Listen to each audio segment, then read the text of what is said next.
नाम के कस्बे में एक जादूगर रहता था। अपनी कला से वो लोगों को जादू दिखाकर अपने और अपने बच्चों की तरबियत किया करता था। बड़ा बेटा राजू जो बचपन से ही पायलट बनना चाहता था, और छोटा बेटा श्याम जिसका ख्वाब था कि वो बड़ा होकर आलीशान गेस्ट हाउस खोले। उन्हें अपने अब्बू के करतब से कोई लेना देना नहीं था। वो हमेशा से उनके करतब के खिलाफ थे। वो चाहते थे कि उनके अब्बू अपना करतब छोड़कर कोई ढंग का काम करें। भाई, पिताजी को हमने लाख बार समझाया है कि ये काम छोड़ दें। कब तक करतब और कबूतर उड़ाकर घर चलाएंगे? हमें आगे चलकर हमारे ख्वाब पूरे करने हैं। बात तो सही है, लेकिन उतने पैसे हमारे पास है भी नहीं। हम ये सब करेंगे कैसे? कोई ना कोई जुगाड़ तो करनी पड़ेगी। राजू और श्याम के ऐसे बर्ताव से जादूगर हमेशा परेशान रहता। अपने बच्चों के लिए कुछ ना कर पाना जादूगर के लिए भी मुश्किल था। एक बार जादूगर जब अपना करतब लोगों को दिखा रहा था, तो उसी करतब के दौरान उसे चोट लग जाती है और उसे हॉस्पिटल में दाखिल करना पड़ा। डॉक्टर ने कहा कि उन्हें बेड रेस्ट की जरूरत है। इन्हें अब भाग दौड़ करने की जरूरत नहीं है। सेहत का ध्यान दे, इन्हें आराम की जरूरत है और आप लोग इनका ख्याल रखिए। ठीक है डॉक्टर साहब, जैसा आप कहें। पहले ही कम दिक्कतें थीं, अब और हमारे खानदान में आ गई। एक तो हमारे घर पर एक ही आदमी थे जहां से आमदनी आ रही थी। सारे पैसे हॉस्पिटल के इलाज में खर्च हो गए। राजू और श्याम की परेशानी देखकर उनके अब्बू उन्हें अपने पास बुलाते हैं। तुम दोनों क्या सोचते हो? मैं तुम्हारे ख्वाबों के बारे में नहीं जानता। मुझे पहले से ही पता है तुम्हें गेस्ट हाउस खोलना है और तुम्हें पायलट बनना है। कम पैसों की वजह से मैं ये चीजें नहीं कर पाया, लेकिन मैं अपने जादुई तजुर्बे से कह सकता हूँ तुम दोनों की इच्छा जरूर पूरी होगी। आप हमारी फिक्र ना करें, आप अपना ख्याल रखें। बचपन से आपने ही हमें संभाला है, इतना ही हमारे लिए काफी है। लेकिन हमारी इच्छाएं आपको कैसे पता चली? इस बारे में तो हमने आपसे कोई भी बात नहीं की। ओह, तो तुम्हारा अब्बू ही ना। वक्त आने पर तुम्हारे ख्वाब जरूर पूरे होंगे। जाओ जाओ, मुझे आराम करने दो। राजू और श्याम अपने अब्बू के कमरे से बाहर जा ही रहे होते हैं कि उन्हें पता चलता है कि उनके अब्बू ने उनके लिए एक छोटा जादुई प्लेन रखा है। राजू और श्याम जानते थे कि उसमें जादू है। दोनों भाई जादुई एरोप्लेन लेकर खुले मैदान में जाते हैं और वहाँ जाकर देखते हैं। शायद इस मैदान में कोई काम बने। एरोप्लेन यहाँ रख दो और जादू देखो।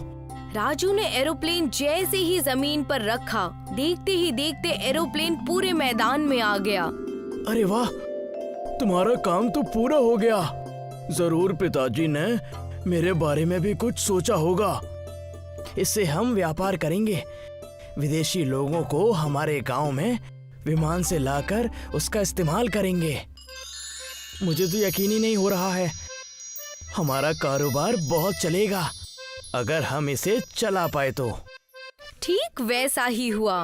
राजू अपने जादुई एरोप्लेन से विदेश जाकर विदेशियों को लाता।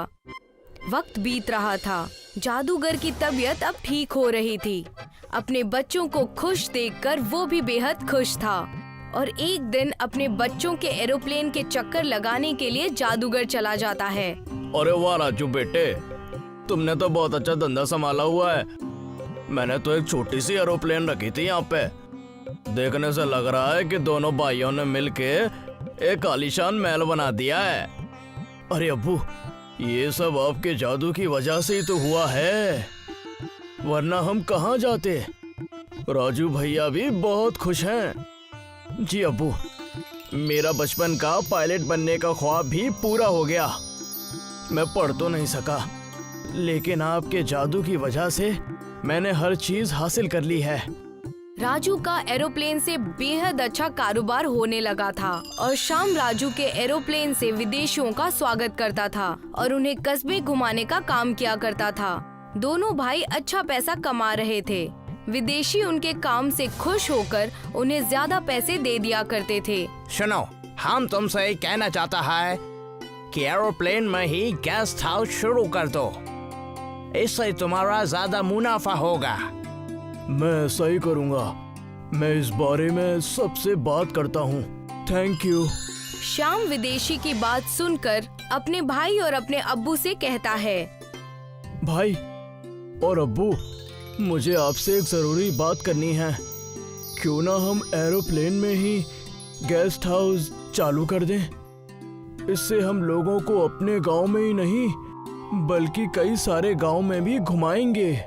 सही कहा, लोग घूम भी लिया करेंगे और वहीं आराम भी कर लिया करेंगे। तुम दोनों की बातें मुझे बेहद अच्छी लग रही हैं। बस एक शर्त है, इसमें तुम्हारा साथ मैं भी दूंगा। सब बेहद खुश हो जाते हैं और एरोप्लेन में गेस्ट हाउस बनाने की तैयारी करते हैं। एरोप्लेन बाहर से मामूली था, लेकिन अंदर जाते ही ऐसा लगता था मानो आलीशान महल हो। लोग एरोप्लेन गेस्ट हाउस में खूब मजे से सवारी करने लगे। देखा, मैंने कहा था ना, इससे तुम्हारा धंधा बहुत अच्छा हो जाएगा। शुक्रिया। मुझे नहीं लगा था कि मेरा गेस्ट हाउस खोलने का ख्वाब कभी पूरा हो पाएगा, इसलिए हमने तय किया है। क्या? मुझे भी बताओ। हमारे खानदान ने तय किया है कि आने वाले पूरे 1 साल तक तुम्हें हम फ्री में घुमाएंगे और अपने एरोप्लेन गेस्ट हाउस में फ्री में रहने देंगे। और इसी तरह राजू और श्याम का एरोप्लेन गेस्ट हाउस दुनिया भर में मशहूर हो गया। लोग बहुत दूर दूर से उनके पास आते और उसका आनंद लेते, और वो विदेशी आदमी भी उनके रंग में रंग गया था।